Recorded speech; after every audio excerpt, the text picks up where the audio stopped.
E estamos de volta aqui com Gláucia Nasser, que te conta um pouquinho da história Uma Noite com Juscelino, um reencontro com o Brasil. Mas antes da gente dar continuidade à história do nosso presidente, eu queria saber um pouquinho da história dela. Quem é essa mineira que escolheu a música como dom de vida? Né? Eu queria que você contasse um pouquinho da sua história. Na verdade, a música ela permeou a minha vida inteira. Assim, eu lembro de cantar aos 5 anos de idade no jardim de infância. Parece brincadeira isso, né? Mas é verdade, gente. E eu lembro da música que eu cantei. A primeira música que eu cantei foi uma música que o Beatles cantava na Alemanha. Foi o primeiro sucesso do Beatles, ninguém sabe disso, mas é o Bring Back My Bonnie to Me. E eu cantava assim no jardim de infância. Bling black, não era bring back. My Bonnie to me, to me. Então eu lembro assim de passar toda a minha vida permeada da música, até a minha adolescência, quando as coisas não foram muito bem pro lado que eu gostaria, e eu acabei fazendo um curso de administração de empresas com especialização em comércio exterior. Mas depois de ter vivenciado um pouco essa coisa do lado de aprender marketing, de viver um pouco essa profissão, a música me chama de volta de uma forma muito forte. Eu acabei deixando tudo para trás e comecei realmente a fazer música. Mas no início não assim de uma forma tão profissional. Eu queria cantar. Eu falava, eu quero cantar, eu não aguento mais, eu preciso cantar. E foi muito interessante porque eu já tinha galgado assim, uma carreira bacana, né, nesse momento, mas a música me puxava. E daí eu comecei primeiro numa banda de baile, depois todo mundo enlouqueceu, porque eu já tinha criança pequenininha e tal, né? Já era uma mulher séria e tal, banda de baile, né, Cris? E aí depois disso, eu comecei a tocar com um amigo que virou um CD, que é o primeiro CD, Gláucia Nasser. E depois desse CD foram assim, vindo os outros e oportunidades e sinais que eu chamo, que falavam, continua. Não era uma coisa simples nem fácil, mas tinham sinais bem claros de que era o caminho que eu deveria seguir. Então eu fui fazendo, né, o que todo artista faz, que é o caminho da música, até que o Juscelino veio e me atropelou e me tomou como uma coisa que eu acho que eu sempre assim, tive essa vontade na vida, que eu sempre quis um país melhor. E eu, como muitos brasileiros, eu não conhecia a nossa história. E há 3 anos atrás eu fui convidada para fazer um projeto com o Roberto Menescal, que é o pai da Bossa Nova. Na época da presidência do presidente Juscelino, essa Bossa Nova tomou o mundo, ele era chamado até de presidente Bossa Nova. E o Roberto Menescal foi tocar nesse jantar que comemorava os 110 anos do presidente Juscelino, e eu fui cantar para ele. E lá eu perguntei ao Roberto Menescal por que ele estava ali. Eu sabia por que eu estava do lado do pai da Bossa Nova, toda cantora quer cantar com o Roberto Menescal. Mas ele disse para mim, eu estou aqui porque na época da presidência do presidente Juscelino, ele fez a gente acreditar que a gente podia tudo, que a gente era capaz de tudo, e por causa dele nos atrevemos nos primeiros acordes da Bossa Nova. Isso mexeu muito comigo, Alex. Eu falei, o que isso tem a ver? Um presidente com a Bossa Nova, com essa vontade de ser tudo, era muito distante de mim. Eu era acostumada a dar valor aos heróis de fora. Mandela era um herói, é ainda, mas ainda assim é de fora. E tantos outros, Napoleão, Lincoln. Mas eu nunca imaginei que a gente tivesse um herói aqui dentro. Tivemos um herói em 1955, virou presidente da República. Exatamente. E a partir daí eu comecei a estudar essa história, 3 anos de estudo, até chegar no show e o espetáculo Uma Noite com Juscelino, um reencontro com o Brasil. Então hoje eu canto Juscelino e através dele o melhor do Brasil. E deu inspiração a esse espetáculo que ela canta hoje, que também estará em turnê em 2017? Sim. E também em turnê nós vamos deixar a agenda aqui, se já tiver. Vai ser no interior de São Paulo, vai ser nas capitais do Brasil, estamos com todos os projetos de lei de incentivo já em processo de aprovação. Sim. O ano que vem estaremos no Brasil todo. Então, para a gente tentar saber como foi essa vida do presidente, enfim, possado presidente, em 1954 começou a desbravar a carreira política, assim, para ele chegar à presidência. Em 1955 foi eleito com mais de 3 milhões de votos, justamente com o vice-presidente João Goulart. Nos primeiros anos do pleito, após a situação política ter tomado seus caminhos, porque houve tentativa de golpe, os militares não queriam deixar o presidente assumir, e rapidamente JK colocou em ação o Plano de Meta e a construção de Brasília, transferindo a capital do Brasil da cidade do Rio de Janeiro para o Planalto Central. Sendo assim, vamos chegar ao grande feito do JK, né? Porque aí foi onde que Brasília se desenvolveu. E acho que você poderia contar um pouquinho dessa história. O Brasil naquela época, vocês imaginam que o Brasil hoje não cresce, o Brasil não cresce mais, né? Nem 1% ao ano. O Brasil naquela época cresceu em média, nesses 5 anos, 7,9% ao ano. Ele foi considerado o país que mais cresceu no mundo inteiro nesse período, né? Ao mesmo tempo que esse mesmo país, então o Juscelino estava fazendo hidrelétricas, ele estava abrindo estradas, ele estava construindo uma capital no meio do deserto, onde não tinha nada. Foi o primeiro presidente no mundo e o único que constrói uma capital e entrega funcionando em 3 anos e 8 meses. No meio de um deserto, não tinha nada perto. Então, é considerado no mundo uma grande epopeia. Faz a Belém-Brasília, né? A Belém-Brasília, que são 2.000 quilômetros de estradas, cortando a floresta tropical por baixo. É uma loucura. E aquele monte de nordestinos trabalhando nessas frentes de trabalho, onde o Juscelino os chamava de os grandes integracionistas do Brasil. Juscelino, ele tinha um olhar que era grande, ele via todo mundo com uma grandeza, e aí a gente foi acreditando nela, a gente foi confiando nela. E aí nós fomos o melhor país da música nesse período. A Bossa Nova ganhou o mundo inteiro, nunca mais o jazz americano foi o mesmo depois da Bossa Nova.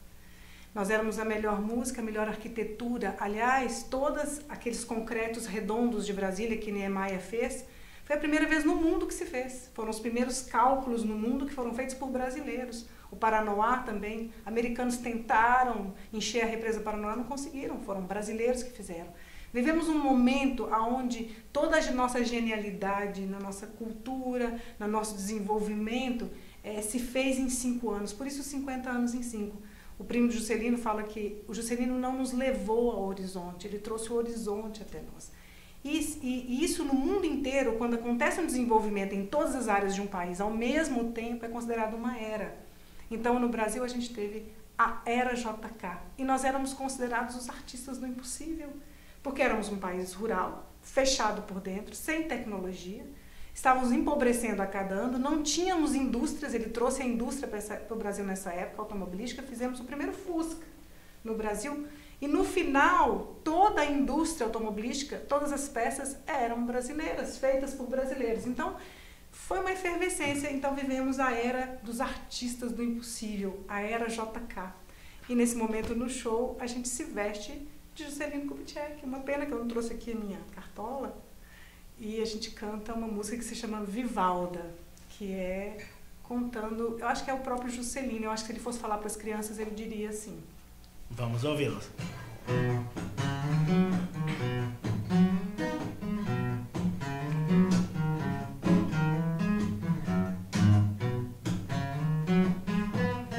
Tem aqui na minha mão um pouco do calor do sol e uma chuva de verão.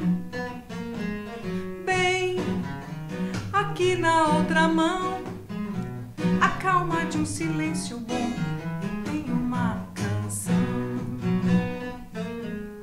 Tem aqui no meu chapéu minha varinha de condão e uma estrela lá do céu. Lá dentro do meu coração, uma varanda em frente ao mar, pra gente namorar. A gente pode ver além do olhar, a gente pode ser aquilo que a gente quiser. E a gente quer, e a gente vai, a gente sabe, a gente pode, a gente é. E eu tenho fé que com você por perto a gente tem um jeito certo até de melhorar, mudar o fim antes do fim chegar.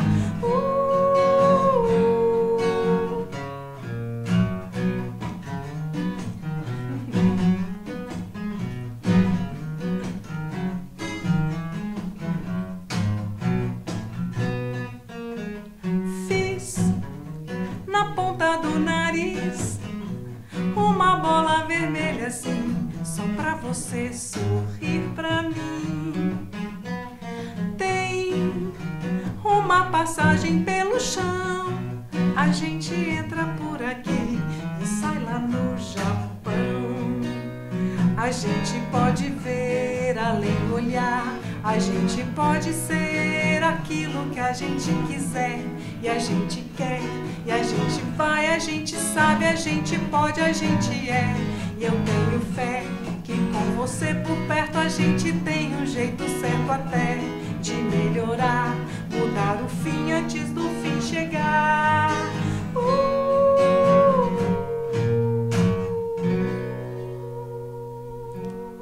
Uau! Muito, muito bom. Só para vocês entenderem um pouquinho de como Brasília foi construída, o Brasil era um dos poucos países que tinha sua capital beirando o mar. E aí, qual que era a grande fraqueza do Brasil? Porque qualquer pessoa que quisesse invadir o país, invadiria muito fácil, pelas águas, e pegando o presidente, o país inteiro estava rendido. E aí escolheram essa cidade lá no meio do mato, onde não tinha nada. Isso desde a época de José Bonifácio, até antes dele, né? Eles já queriam transferir a capital para o interior do Brasil. E tem um fato interessante, que o governador de Rondônia, o Paulo Nunes, ligou para Juscelino e falou assim, você já ligou o Brasil do centro-oeste pro oeste, eu queria que você fizesse o outro braço da cruz. E aí o Juscelino perguntou assim, mas como eu faço isso? Aí o governador da época, o Paulo, nos disse assim, isso é coisa para homem. E aí Juscelino falou, então a gente vai fazer. E por isso teve toda essa ligação, e Brasília foi construída no meio do país, para que, se houvesse uma guerra, não pudesse pegar o presidente, né? Isso é uma história bem interessante que vocês precisam pesquisar mais, entender mais, porque Brasília foi feita em menos de, a gente fala que 5 anos em 50, mas foi menos de 5 anos. Foi 3 anos e pouco, quase 4 meses. Quase 4 anos para construir aquela cidade inteira. E você fala assim, nossa! E hoje em dia, para o cara construir um posto de saúde, não faz nenhum mandato. Então, para vocês terem uma noção de como que é o país hoje em dia. O Brasil também se destacou no esporte nesse ano. Nesse ano não, na presidência do Juscelino. Em 1958, na Copa do Mundo, o Brasil era campeão pela primeira vez do Mundial. Sem contar no tênis, com a Maria Esther Bueno, ganhando 2 torneios internacionais. E é claro que a gente não poderia deixar de falar da seleção de basquete, que foi campeã no Chile pela primeira vez. O esporte teve grande destaque, mas culturalmente e musicalmente, o Brasil também se destacou, né? Você poderia contar para o pessoal em casa qual foi os grandes destaques dessa geração da presidência do Juscelino Kubitschek? Teve o primeiro Oscar do Brasil de filme, a gente teve a primeira Palma de Ouro, assim, era a genialidade, né? Tá, mas se você pudesse puxar uma música só pra gente dar continuidade e dar um outro salto. Tá. Então, a gente vai fazer uma música que que no show a gente fala do que seria o segundo mandato do presidente Juscelino. O presidente Juscelino, ele entraria em 65 e ele era o candidato favorito, ele era amado pelo Brasil, ele saiu com uma aprovação de 90%, né? E ele dizia que no primeiro mandato ele fez as estruturas do país. No segundo, ele focaria o Brasil naquilo que o Brasil tinha como identidade maior, que era a agricultura, mas sem deixar a indústria, porque ele já tinha industrializado e começado a industrialização do Brasil no primeiro mandato. E na ideia dele, ele queria que o Brasil e o centro do Brasil fosse dividido em pequenas cidades para evitar o êxodo rural, que é o que aconteceu nas grandes cidades, as pessoas saírem do interior e irem para as grandes cidades, acabando em favelas, porque eles perdem o seu território, né? E perdem até a sua própria honra, porque ali no território onde eles estão, eles são conhecidos, eles têm um nome, eles têm uma identidade. Quando eles saem dali, eles perdem tudo. Então, o Juscelino queria que essas pessoas ficassem nos seus locais e que desse oportunidade de crescimento ali.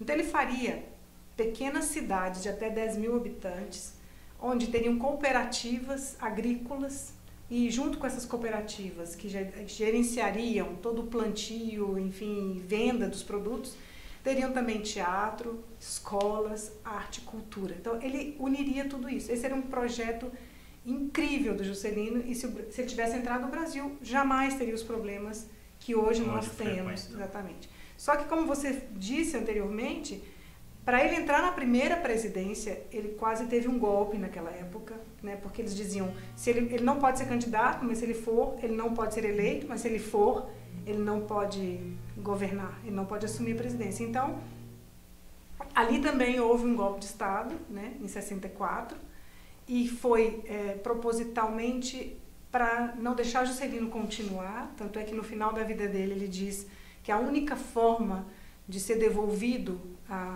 o governo para a mão dos civis era a morte dele, e foi o que aconteceu. Muito estranho essa parte da história do Brasil, onde um grande presidente, que poderia nos trazer para um presente hoje muito mais grandioso, ele foi destruído ali em 65, em 64, quando houve o golpe militar. Só que ali, nesse momento do show, a gente relembra ao que ele gostaria, porque a gente acredita que isso pode ser feito ainda, mesmo que um pouquinho mais difícil, com mais desafios, mas isso pode ser feito. Então é o Juscelino em 1965, né, quando ele faria 5 anos de agricultura para 50 anos de fartura.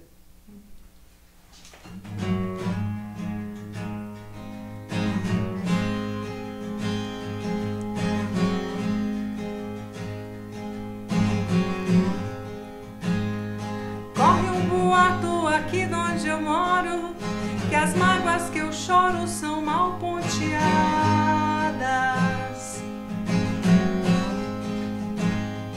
que no capim mascado do meu boi a baba sempre foi santa e purificada.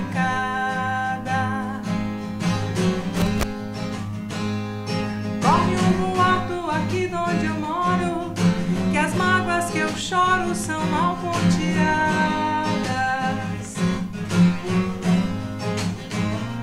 que no capim mascado do meu boi a baba sempre foi santa e purificada. Diz que eu rumino desde menininho, fraco e mirradinho, a ração da estrada. Vou mastigando o mundo e ruminando, e assim vou tocando essa vida malvada. É que a viola fala alto no meu peito, e toda moda é um remédio pros meus desenganos. É que a viola fala alto no meu peito, e toda mágoa é um mistério fora desse plano. Pra todo aquele que só fala que eu não sei viver, chegar lá em casa pra uma visitinha, que no verso e no reverso da vida inteirinha há de encontrar-me nunca teretê, há de encontrar-me nunca teretê, há de encontrar-me nunca teretê. Uau! Uma noite com Juscelino, um reencontro com o Brasil. Gláucia, falamos do Juscelino na infância, falamos na adolescência, falamos no pé na vida política, falamos dos 2 mandatos do Juscelino, no salto do Brasil, 50 anos em 5. Falamos dos anos dourados do Brasil, na cultura, no esporte, mas aí chegou o golpe, o exílio dele, e foi um momento muito difícil, triste. Muito triste para o Brasil. Queria que você pudesse contar para as crianças como foi esse momento, assim. Então, o golpe militar, ele acontece porque se dizia que no Brasil existia uma ameaça comunista, o que não é muito verdade. E houve esse golpe militar, e nesse momento o Juscelino foi cassado, e foi cassado todos os direitos políticos dele. E assim ele teve que ser exilado, ele foi para a França e foi exilado. E foi um momento de muita tristeza na vida do presidente. Ele, conversando com o Coronel Afonso, que é vivo ainda, tem 100 anos e conviveu com o Juscelino, foi um dos melhores amigos dele, foi secretário dele e ficou com ele um pouco na França. Ele disse que Juscelino, ele batia a cabeça na parede e perguntava o que eu fiz de errado. Então, assim, foi um momento muito triste da história do Brasil, mas é uma coisa interessante, assim. Eu já sofri muito com esse momento, de pensar que o Juscelino foi perseguido, de pensar que ele foi maltratado, de pensar que ele foi... que falam mal dele, porque fizeram isso também, né? Eles fizeram um plano A, vamos caçá-lo por comunismo. Mas se a gritaria for muito grande, tem um plano B, a gente vai acabar com ele, acabar com a moral dele perante o povo brasileiro. E eles fizeram isso. Então começaram a falar de Juscelino coisas que não são verdades. E o retorno para o Brasil? Como que foi feito essa parte dele voltar? Como que você poderia trazer essa história para quem está em casa? Eles aceitaram a volta de Juscelino, mas ele volta, como vários brasileiros voltaram na época, né? Mas ele foi impedido de absolutamente tudo. Ele não podia nem pensar em ser nada, nem político, nem nada. Ele foi realmente exilado no próprio país. Ele foi proibido de ir a Brasília. Ele nunca mais pisou em Brasília, depois que ele inaugurou Brasília e que houve o golpe militar. O pai de Brasília nunca mais pisou no Brasília. Então, assim, foi muito difícil para ele, mas eu gostaria de pular um pouquinho esse lado, porque, de uma certa forma, eu percebo que Juscelino não morreu mais. Ele está muito vivo. Muito presente, né? Muito presente.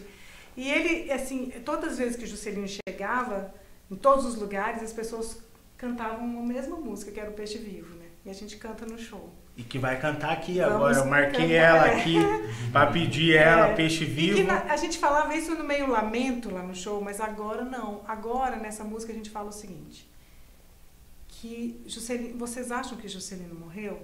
Não, meninada, ele não morreu. Ele vive em cada coração de um brasileiro que quer servir o seu país.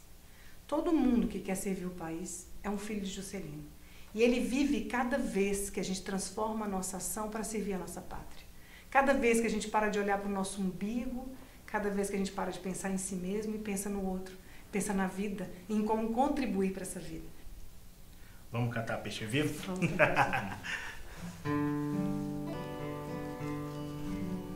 Minha alma chorou tanto que de pranto está vazia, desde que aqui fiquei sem a sua companhia.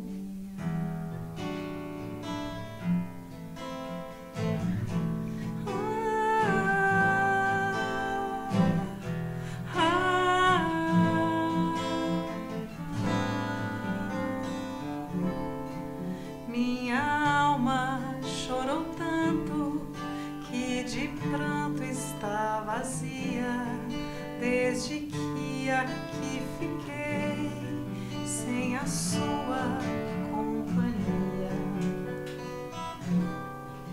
Não há pranto sem saudade, nem amor sem alegria. É por isso que eu reclamo pela sua companhia. É por isso que eu reclamo pela sua companhia.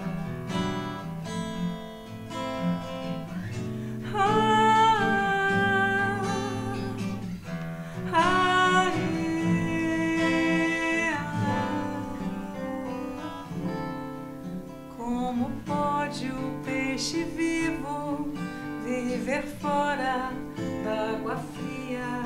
Como pode o peixe vivo viver fora d'água fria? Como poderei viver? Como poderei viver sem a sua, sem a sua, sem a sua companhia? Sem a sua, sem a sua, sem a sua companhia.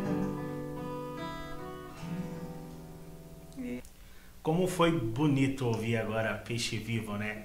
E fica difícil da gente entrar no assunto da morte do presidente, né? Porque, como a Gláucia disse antes da música, ele tá vivo dentro da gente, vivo dentro de cada brasileiro que é sonhador, que luta pelos seus objetivos, que corre atrás dos seus sonhos. Estamos chegando no fim da nossa entrevista. Espero que vocês aí de casa tenham gostado. Mas antes da gente finalizar aqui, eu queria que vocês também pudessem acompanhar a Gláucia nas redes sociais, para vocês acompanhar a agenda dos shows do ano que vem e você interagir com ela, perguntar mais. Saiba que ela é uma excelente professora de história, viu? Eu ia adorar. Ela deu uma aula aqui também, não foi só eu que falei um pouquinho sobre a história do Juscelino. E para finalizar, eu queria fazer uma pergunta para ela. Gláucia, por que você ligou o seu nome a Juscelino? Por que você correu tão atrás desse espetáculo para que esse objetivo saísse do papel e agora criasse vida e você está nos palcos do Brasil? Eu acho que eu sempre sonhei com um Brasil diferente e eu vejo em Juscelino esse mesmo sonho. Isso que você acabou de falar. Cada um de nós tem um Juscelino que vive dentro de nós. Mas tem uma música que eu acho que explica isso melhor, que explica melhor esse sonho do Juscelino, que foi cantado por Milton Nascimento, né, há muitos anos atrás. E eu digo para o Milton hoje que ele cantou isso como se fosse uma grande utopia, e eu acho, Milton, que a gente está muito próximo de chegar nessa sua utopia cantada há tantos anos atrás, e Juscelino faz parte dessa utopia e desse presente que vai ser o Brasil. Que é uma música mais ou menos assim. Vou me atrever, hein? Tá, Alex? Fique à vontade. Que é: quero a utopia, quero tudo e mais. Quero a felicidade nos olhos de um pai. Quero a alegria, muita gente feliz. Quero que a justiça reine em meu país. Quero a liberdade, quero o vinho e o pão. Quero ser a amizade, quero amor, prazer. Quero a nossa cidade sempre ensolarada, os meninos e o povo no poder. Eu quero ver São José da Costa Rica, coração civil. Me inspire no meu sonho de amor, Brasil. Se o poeta é o que sonha, o que vai ser real, vou sonhar coisas boas que o homem faz, esperar pelos frutos no quintal. Foi por esse motivo que eu uni o meu nome ao nome de Juscelino Kubitschek. Nós vamos ficando por aqui. Quero agradecer o Cris Nune pelo seu talento, por nos acompanhar. Gláucia Nasser. Isto! Muito prazer de tê-la aqui. Uma pessoa que veio, a família veio do Líbano, né, para se tornar brasileira, dá nisso, né, Gláucia Nasser. E eu tenho a língua presa e vocês sabem muito bem disso, então imagina como que foi para mim. Que lindo! Mas quero agradecer de coração por você ter vindo contar a história do nosso país, a história do nosso presidente, de uma grande mudança, e muito obrigado, viu? Volte sempre. Eu que agradeço a oportunidade de falar para vocês, meninos do Brasil. Vocês são a esperança do Brasil, a confiança de que esse Brasil vai chegar onde precisa.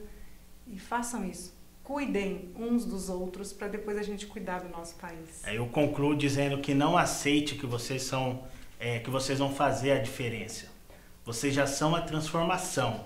Vocês são o imediato, vocês são o agora. Então faça acontecer. Muito obrigado, até uma próxima entrevista. Fique com Deus.